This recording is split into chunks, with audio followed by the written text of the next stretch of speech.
Welcome to ఆర్5 TV news. Kadapa జిల్లా నందలూరు మండల పరిధిలోని సోమశీల బ్యాక్ వాటర్ ప్రాంతంలో ఇతర రాష్ట్రాలకు చెందిన కూలీలను అక్రమంగా నిర్బంధించి శ్రమ దోపిడీకి పాల్పడుతున్నారని సమాచారంపై పోలీసులు దాడులు నిర్వహించారని రాజంపేట ఏఎస్పీ మనోజ్ రామ్నాథ్ హెగ్డే మీడియా సమావేశంలో వెల్లడించారు.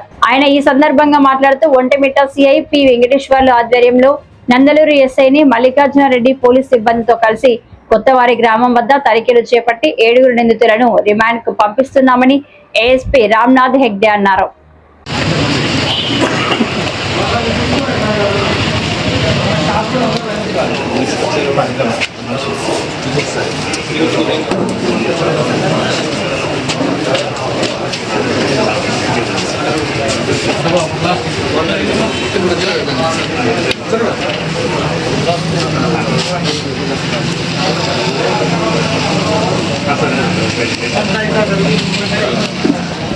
అందరికీ నమస్కారం. నిన్నటి రోజు ఈ మన సోమశిల బ్యాక్ వాటర్ ఏదైతే ఉందో ఆ ప్రాంతంలో నాకు రిపీటెడ్గా ఇన్ఫర్మేషన్ వచ్చింది. కొంతమంది వేరే వేరే స్టేట్ల నుంచి ఒడిశా కానీ, బీహార్ కానీ, వెస్ట్ బెంగాల్ కానీ, మన రాష్ట్రంలోనే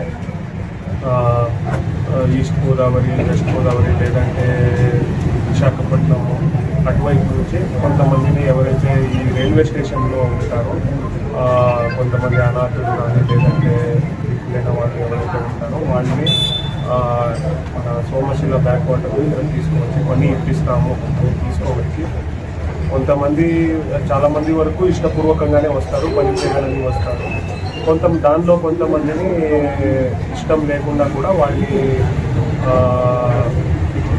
ఒత్తాయంతో అక్కడ పని చేస్తూ ఉంటారు. సో ఇది లేదంటే కొంతమందిని ఈ విజయవాడ రైల్వే స్టేషన్లో కానీ, తిరుపతి రైల్వే స్టేషన్లో కానీ కొంతమందికి మాయమాటలు చెప్పి మోసపూర్వకంగా తీసుకురావడం కూడా జరిగింది. So this is nothing but human trafficking. మనము ఇదేముంది వాళ్ళని పని చేయించుకోవడానికి తీసుకువస్తున్నాము కదా అని అనుకోవచ్చు, కానీ ఇది ఫోర్స్ఫుల్గా చేస్తే ఇది హ్యూమన్ ట్రాఫికింగ్ అవుతుంది. అండ్ చట్ట ప్రకారంగా బిఎన్ఎస్లో దీనికి చాలా సీరియస్ పనిష్మెంట్ అనేది ఉంటుంది. సో అందుకోసం ఇంతమందిని 11 మందిని రెస్క్యూ చేయడం జరిగింది. వీళ్ళు ఒడిశా రాష్ట్రము, అలాగే వెస్ట్ బెంగాల్, అలాగే ఆంధ్రప్రదేశ్, తెలంగాణకి చెందిన వాళ్ళు ఉన్నారు. సో 4 రాష్ట్రాల నుంచి ఉన్నారు. ఈ 11 మందిని రెస్క్యూ చేయడం జరిగింది. అలాగే వీళ్ళని ఎవరైతే రిక్రూట్ చేసుకున్నారో, తీసుకువచ్చారో, అలాగే అమ్ముకున్నారో, అలాగే ఇక్కడ ఫోర్స్ఫుల్గా పని చేయిస్తున్నారో వాళ్ళని కూడా అరెస్ట్ చేయడం జరిగింది. అలాగే వాటిని జ్యుడిషియల్ మ్యాజిస్ట్రేట్ దగ్గర ప్రొడ్యూస్ చేస్తాము, రిమాండ్కి పంపిస్తున్నాము. సో మీ మీడియా మిత్రుల ద్వారా విన్నపం ఏంటంటే, ఇట్లా చాలామంది ఇక్కడ సోమశిల బ్యాక్ వాటర్ అనేది చాలా పెద్ద ఏరియా, దాదాపుగా 55,000 ఏకర్లు ఉన్నాయి. నెల్లూరు డిస్ట్రిక్ట్, కడప డిస్ట్రిక్ట్, అలాగే ఇప్పుడు తిరుపతి డిస్ట్రిక్ట్ కూడా చేరింది. సో ఈ ప్రాంతంలో చాలా మందిని ఇట్లా తీసుకువస్తున్నారని మల్టిపుల్ టైమ్స్ మాకు ఇన్ఫర్మేషన్ వస్తుంది. సో వీళ్ళు చేపలు పట్టుకొని అక్కడ సంపాదించుకుంటే మాకేం అభ్యంతరం లేదు, ఇబ్బంది లేదు.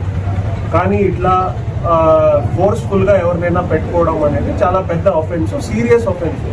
అండ్ ఇది ఇంటర్ స్టేట్ రిపర్కషన్స్ కూడా ఉన్నాయి. చాలా స్టేట్ల నుంచి దీని గురించి కంప్లైంట్స్ వస్తున్నాయి. సో ఇప్పుడు ఈ సారంగిలు ఎవరైతే ఉన్నారో, అలాగే ఈ చేపలు పట్టే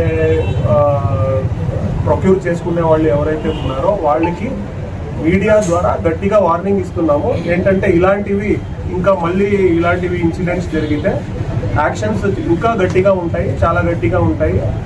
అండ్ ఎవరైనా ఇలాంటి వాళ్ళు ఉంటే ఇప్పుడే వాళ్ళని వదిలిపెడితే మీ అందరికీ మంచిది. మళ్ళీ ఇట్లాంటివి రిపీట్ అయితే మాత్రం చాలా గట్టిగా యాక్షన్ అనేది ఉంటుంది.